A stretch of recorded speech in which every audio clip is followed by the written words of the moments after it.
तो अब रहा क्या नेक्स्ट बात, अब हम आते हैं कहाँ पे 4 नंबर वाला, 3 नंबर वाला ख़त्म हुआ बात, अब आते हैं वर्किंग नोट नंबर 4। ठीक है, अब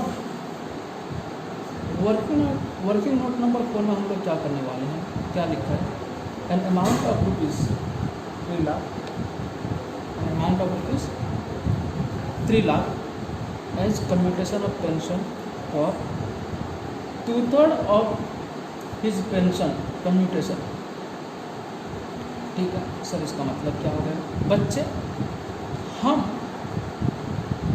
बता देता हूँ मैं पेंशन का प्रोविज़न्स क्या थे, मैं और एक बार आपको बता देता हूँ पेंशन का प्रोविज़न क्या था। देखिए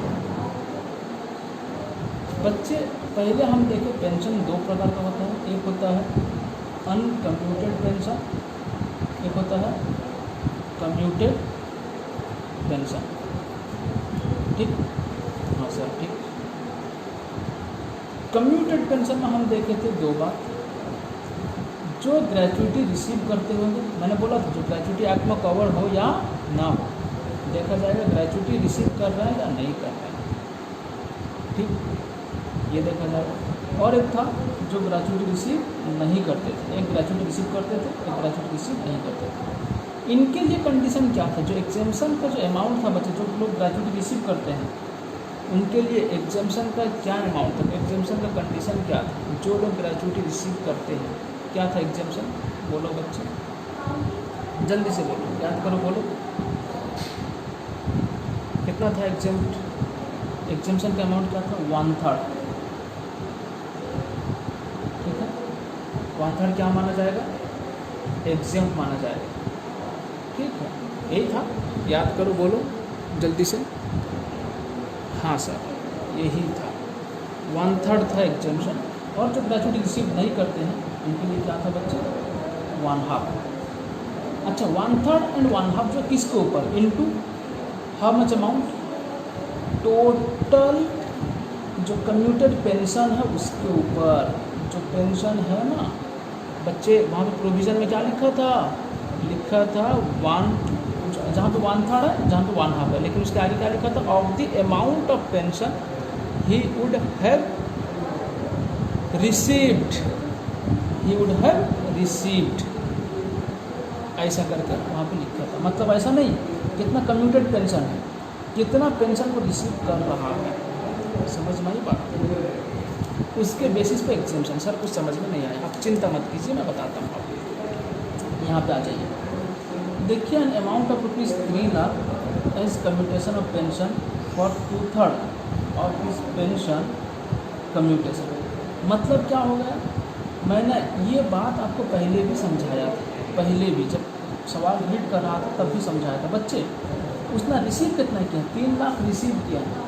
मैं यहाँ पे हेडिंग दे देता हूँ, पेंशन, कौन सा पेंशन, कम्प्यूटेड पेंशन। ठीक है, अमाउंट रिसीव कितना बच्चे, अमाउंट रिसीव कितना, ₹3 लाख। अमाउंट रिसीव कितना, ₹3 लाख। बच्चे एग्जेम्पशन कितना होगा, एग्जेम्पशन कितना, वो कितना रिसीव करने वाला है, रिसीव कितना किया, 3 लाख, लेकिन रिसीव करने वाला थोड़ी है, रिसीव करने वाला 3 लाख थोड़ी है, नहीं, रिसीव किया है 3 लाख, लेकिन 3 लाख जो रिसीव किया है ना बच्चे वो 2/3 है। कुल कितना हो जाएगा, मैं यहाँ पे और एक बात बता देता हूँ, देखो 2/3 अगर रिसीव किया है वो 3 लाख,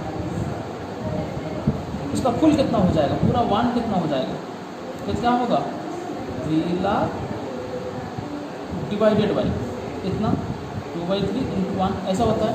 तो हम इसको अगर लिखा जाए क्या होगा, 3 लाख × 3/2 ये होगा, बात समझ में, 3 लाख डिवाइडेड 2/3 है, तो क्या होगा, अगर इसको मल्टीप्लाई करते हैं, अगर इस चीज़ को मल्टीप्लाई करें क्या होगा, तो 3 जो है ये मल्टीप्लाई हो जाएगा और 2 जो है क्या हो जाएगा, डिवाइड हो जाएगा। तो इस तरह से, तो ये इतना उसका पेंशन का पैसा होता है जो रिसीव करने वाला है, बात समझ में। अब एग्जेम्पशन कितना 1/3 होगा या 1/2 होगा?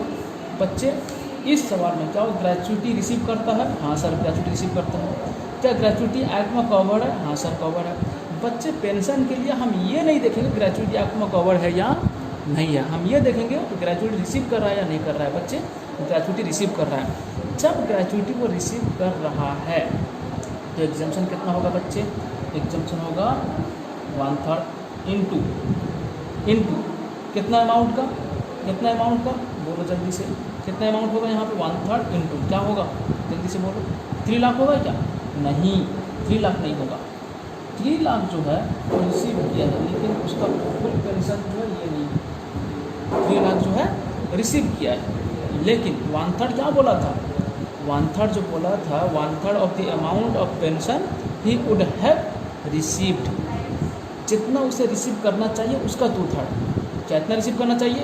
ये तो बच्चे 2/3 है, सवाल में लिखा था, यहाँ पे सवाल में लिखा था pension for 2/3 of his pension commutation. जो 3 लाख है ये 2/3 है, तो 1 कितना होगा? 100% कितना होगा? मतलब पूरा फुल कमीशन कितना होगा? 3/2। तो क्या कहें? Into P 3/2। बच्चे मैंने बोला बच्चे सुनो मेरी बात को, अगर ये इतना रिसीव करता और फुल पेंशन भी यही होता तो हम क्या करते? इसी का 3 लाख को 1/3 ले लेते, 1/3 इंटू 3 लाख ले लेते। जबकि रिसीव इतना किया उसका फुल पेंशन जो है इतना नहीं है, तो इसलिए हमने क्या किया? फुल पेंशन हमने कन्वर्ट किया। फुल पेंशन कितना होगा? कितना होगा सर? अगर ये फुल पेंशन होगा, मैंने अभी बताया, अगर ये फुल पेंशन है, ये 2/3 का सवाल नहीं, 2/3 का बात ही नहीं बोलता। यहाँ पर जो 2/3 लिखा हुआ है ये बात ही नहीं बोलता, तो क्या करते हम? 3 लाख का 1/3 ले जाते एग्जेम्पशन अमाउंट। जबकि सवाल में बोला है कि सर जी ये 3 लाख जो रिसीव हुआ है वो 2/3 ऑफ द टोटल पेंशन है, जो वो रिसीव करना चाहिए, उसे जितना रिसीव करना चाहिए उसका 2/3 वो रिसीव किया है। बच्चे मैं और एक बात बता देता हूँ बच्चे, 2/3 देख लीजिए, 2/3 इज इक्वल टू कितना है बच्चे? 3 लाख। तो फुल कितना होगा? 1 कितना होगा बोलो? 1 कितना होगा? आप मुझे हिसाब करके बता दो, ये कितना होगा बताओ? मैं तो 3 फिगर दे दिया हूँ, ये बताओ। तो अब इस तरह से आता है 3 लाख इंटू 3/2 होता है, तो क्या हो जाएगा? 1,50,000। क्या हो जाएगा? 1,50,000 एग्जेम्पशन। तो टैक्सेबल अमाउंट क्या हो जाएगा बच्चे? तो टैक्सेबल अमाउंट, टैक्सेबल पेंशन जो है क्या हो जाएगा बच्चे? ₹1,50,000 माइनस करने के बाद, ये माइनस करने के बाद 3 लाख रुपीज़ 1,50,000 माइनस करने के बाद में जो आएगा ये 1,50,000। ठीक है? हाँ सर ठीक है।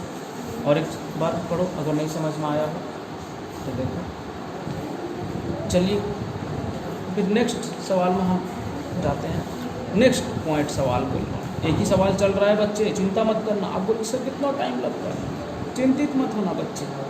मैं ये सवाल को पहली बार आपसे सॉल्व करवा रहा हूँ, एक बार अगर समझ में आ गया, देखो कितना सारा प्रोविज़न है, हम क्या क्या प्रोविज़न्स यहाँ पे इसी सवाल के अंदर हम क्या क्या प्रोविज़न्स पढ़ रहे हैं बच्चे। पहले ग्रेचुइटी का प्रोविज़न पढ़े, फिर लीव एनकैशमेंट का प्रोविज़न पढ़े, फिर कार पर पीरियड का पढ़े, फिर अभी पेंशन का पढ़े। समझ में आई ना बात? तो हमको प्रैक्टिस करना होगा, तब जाकर हम सवाल पर कब्जा कर लेंगे, ठीक है, और कोई दिक्कत हमसे नहीं होगा। चलिए हम आगे बढ़ते हैं फिर सवाल में। चलो पेंशन का बात गया बच्चे। फिर company presented him a gift voucher worth ₹6,000 on his retirement. बच्चे गिफ्ट वाउचर का बात जो था हमारा 5,000 तक क्या था, एग्जेम्पशन था। 5,000 से अगर एवं रिसीव करता है तो क्या हो जाएगा? टैक्सेबल हो जाएगा। बच्चे मैं इसका 2 बात करना चाहता हूँ, 2 बात बच्चे। 2 तरीका है इसका। कितना तरीका है? 2 तरीका है। क्या 2 तरीका? एक तरीका ये है बच्चे, देखिए मैं यहाँ पे बता देता हूँ। Note number 5 option number 1। हम क्या जानते हैं बच्चे, एग्जेम्पशन का जो अमाउंट है गिफ्ट का, एग्जेम्पशन का जो अमाउंट है बच्चे गिफ्ट वो कितना है बच्चे? 5,000। कितना है? 5,000। लेकिन रिसीव क्या है कितना? 6,000। हमारे पास ऑप्शन ये है 5,000 तक एग्जेम्प्ट, जितना ज़्यादा रिसीव किया वो टैक्सेबल, मतलब 1,000 रुपये टैक्सेबल। ये 1,000 रुपये टैक्सेबल, ठीक है। और एक है बच्चे 5,000 तक एग्जेम्प्ट है, लेकिन ज़्यादा रिसीव किया तो पूरा एंटायर अमाउंट टैक्सेबल हो जाएगा। मतलब सर, मतलब ये होता है टैक्सेबल जो हो जाएगा पूरा का पूरा बच्चे कितना 6,000, टैक्सेबल जो हो जाएगा पूरा का पूरा कितना 6,000। क्यों? क्योंकि 5,000 से ज़्यादा रिसीव किया पूरा का पूरा टैक्सेबल हो जाएगा। ठीक है, 5,100 भी रिसीव करता तो पूरा 5,100 टैक्सेबल हो जाता। बात समझ में आई सर? तो हम फिर किसको फॉलो करेंगे बच्चा? ऑप्शन नंबर 2 है। मैं आपको समझा देता हूँ, सुनिए, आपको मैं बता देता हूँ हमें क्या फॉलो करना है। कुछ किताब में पूरा का पूरा 6,000 ले जाता है, और जो 6,000 लेते हैं वो लिखते हैं आप 1,000 भी ले सकते हो, आप पर डिपेंड करता है। सर ऐसा कैसे? बच्चे यहाँ पर दो बात आता है बच्चे। दो बात क्या आता है? इनकम टैक्स में एक रूल है, जो रूल नंबर 30, बोलो, रूल नंबर 37 नहीं, रूल नंबर 3 सब रूल 7, ठीक है, रूल नंबर 3 ये एक रूल है। वहाँ पे वो रूल में लिखा है, वो रूल में क्या लिखा है? अगर 5,000 से एक्सीड नहीं करता तो एग्जाम 5,000 से एक्सीड किया तो पूरा टैक्सेबल। मतलब ये जो अगर 6,000 अगर आप टैक्सेबल अमाउंट दिखा देंगे तो ये रूल 3 फॉलो कर रहे हैं आप, रूल 3 सब रूल 7, आप ये चीज़ को फॉलो कर रहे हैं। ठीक है, अच्छा सर, ठीक है। और एक सर्कुलर दिसंबर 2001 में आया था। कब आया था? दिसंबर 2001। मैं डेट भी बता दूँ, 12/12/2001 में सर्कुलर आया था। सर्कुलर का नंबर है 15/2001। ये सर्कुलर का नंबर है, ये सर्कुलर का नंबर है। सर मैंने बोला जी सर, सर्कुलर का मतलब बच्चे हम इनकम टैक्स का बेसिक कॉन्सेप्ट में पढ़े थे। इनकम टैक्स किस किस चीज़ को लेकर होता है?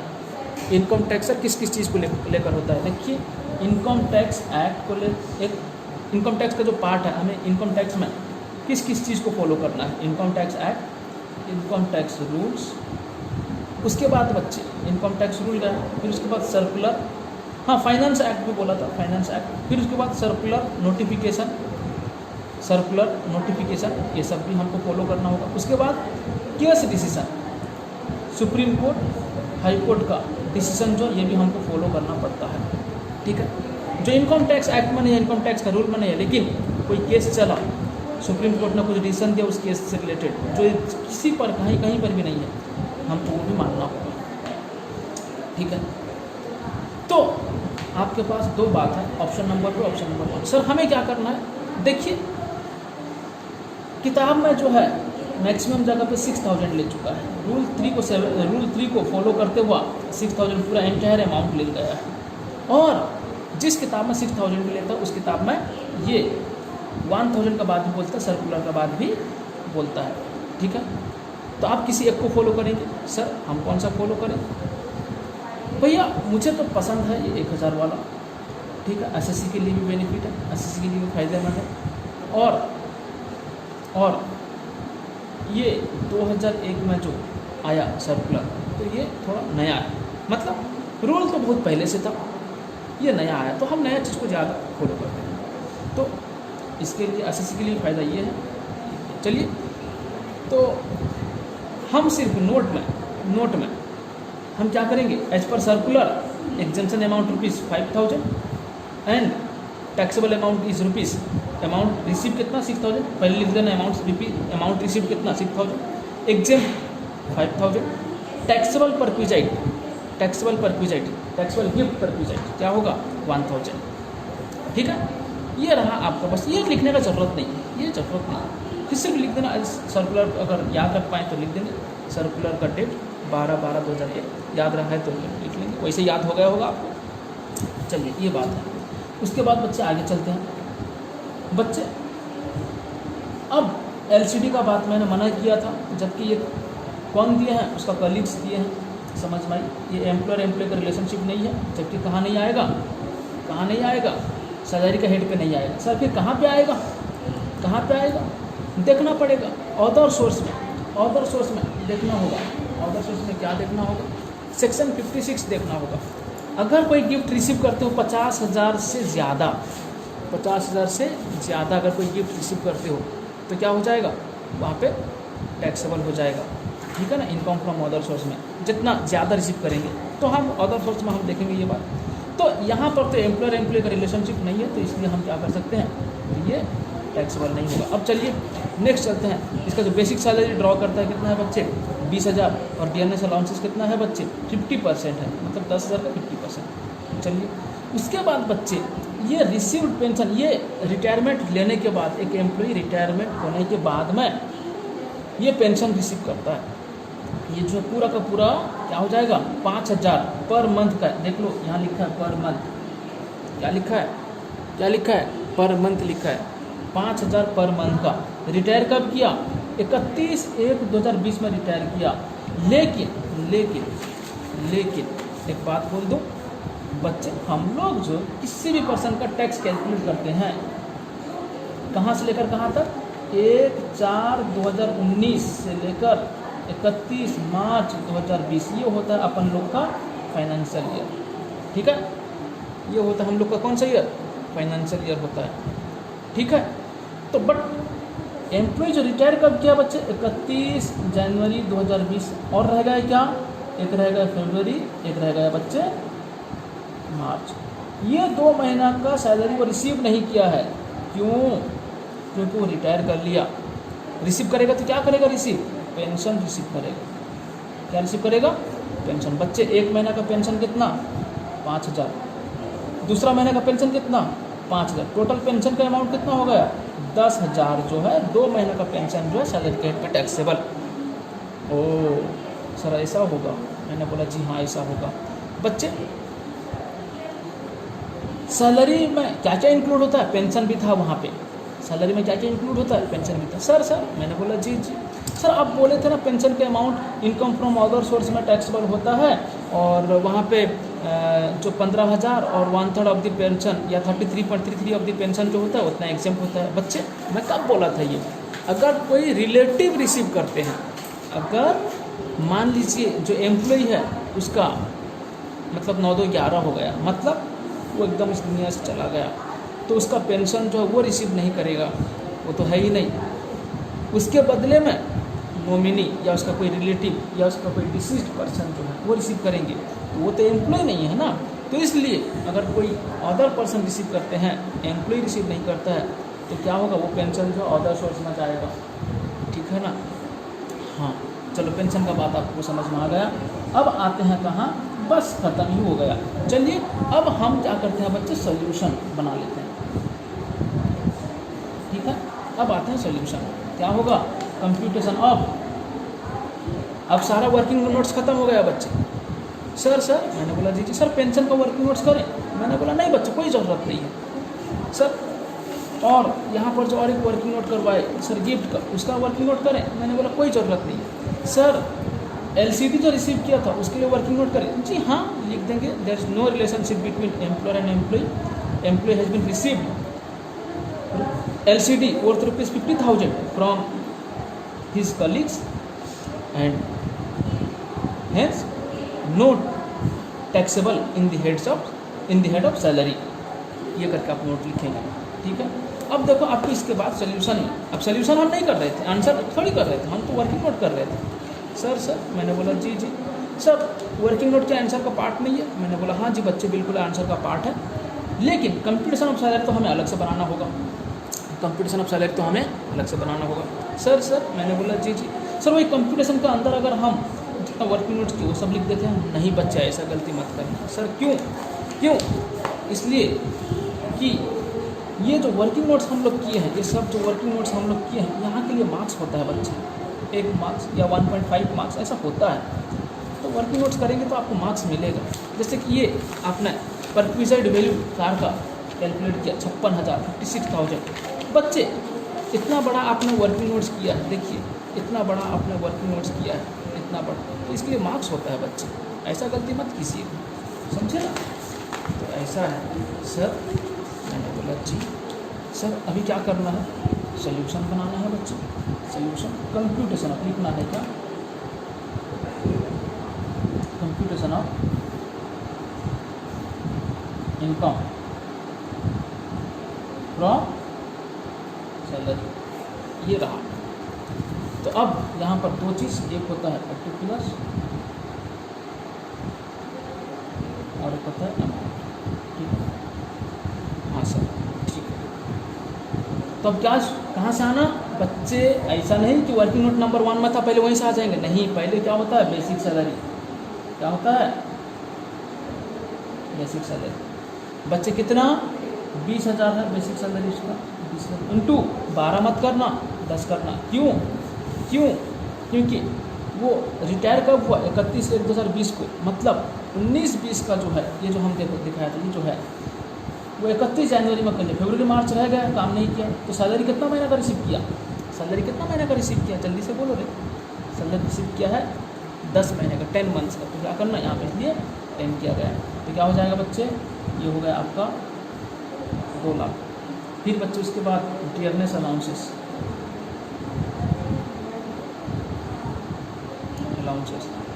क्या हो जाएगा, 50% बोला था सैलरी का, क्या हो जाएगा 1 लाख, ठीक है। उसके बाद पहले बच्चे बेसिक सैलरी जितना, फिर उसके बाद जितना सारा अलाउंसेस है वो सब लिखना, फिर उसके बाद क्या करना, फिर उसके बाद क्या करना, परक्विजाइट्स लिखना, क्या था परक्विजाइट्स में, क्या था गिफ्ट वाउचर, गिफ्ट वाउचर था, कितना मैं बोला था 1,000 लिखने के लिए, ठीक है 1,000, क्यों 6,000 6,000 माइनस 5,000 एग्जाम, इसलिए कितना हुआ 1,000, ठीक है, ये गया गिफ्ट वाउचर। उसके बाद और परक्विजाइट है तो वो लिखना, अगर और कोई परक्विजाइट है तो वो लिखना, क्या था कार परक्विजाइट था, ठीक है ना, कार पूरा ट्रांसफ़र ही कर दिया था, कार ट्रांसफ़र।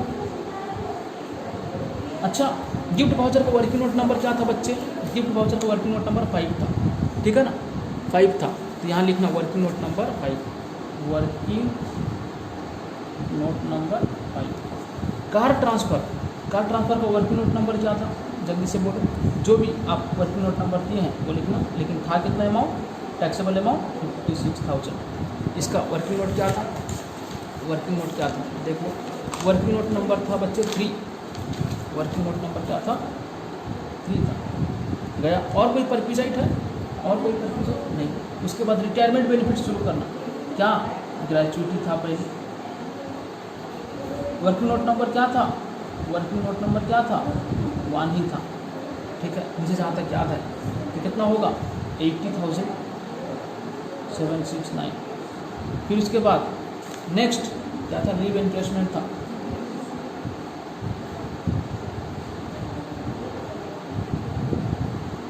इसका वर्किंग नोट नंबर क्या था 2 था शायद, मुझे जहाँ तक का लगता है, हाँ लीव एनकैशमेंट का कितना था 2 ही था, चलो ठीक है वो, हाँ सर कितना लीव एनकैशमेंट का कितना था, टैक्सेबल अमाउंट कितना देखो कितना था 1,30,000, टैक्सेबल अमाउंट 1,30,000 था ना, हाँ सर हाँ, चलो 1,30,000।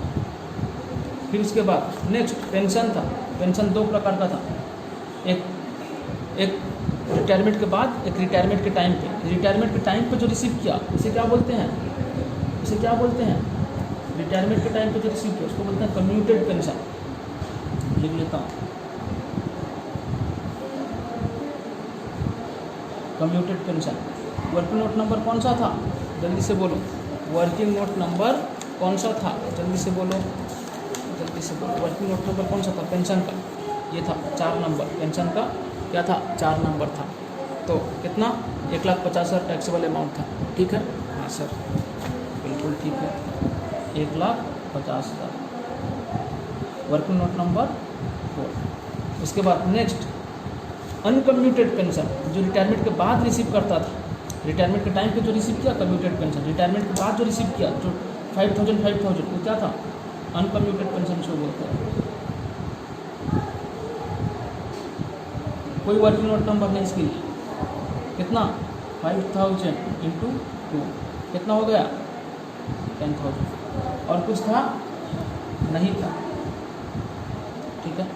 चलिए हिसाब कर लीजिए, जो आएगा ये रहा, जो आएगा ग्रॉस टोटल इनकम या ग्रॉस सैलरी।